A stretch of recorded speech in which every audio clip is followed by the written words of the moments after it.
Thank you, Mr. Speaker. Today, as we know, is the anniversary of the Good Friday Agreement, a peace accord that not only ended violence in Northern Ireland, but brought stability for all of us living throughout the United Kingdom. Mr. Speaker, Brexit threatens to undermine that, to drag us out of the most successful peace project in history, the European Union. What a tragedy.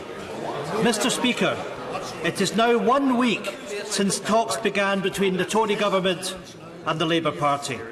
I want to ask the Prime Minister, at any point during these talks, has a second referendum been offered on the government side of the negotiating table?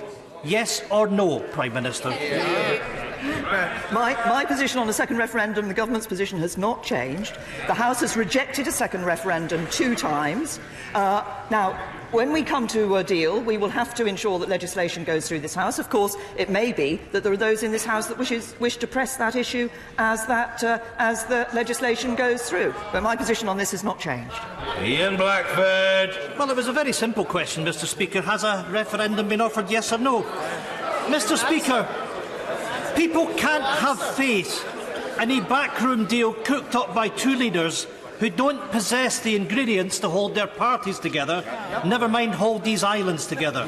Scotland won't be forced to accept what these 2 Brexit parties are preparing to serve up. There is no such good thing as a good Brexit. There is no such thing as a good Tory-Labour Brexit deal.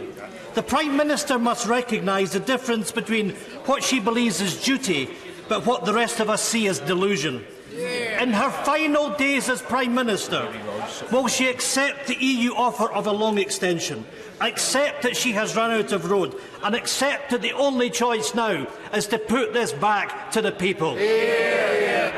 As I've said, I made my position clear on that. Can I just say to the right honourable gentleman that I think it is a little difficult for many of us in this House to hear him week after week stand up and say that the UK should stay within in the European Union, when Scottish independence would have meant taking Scotland out of the European Union.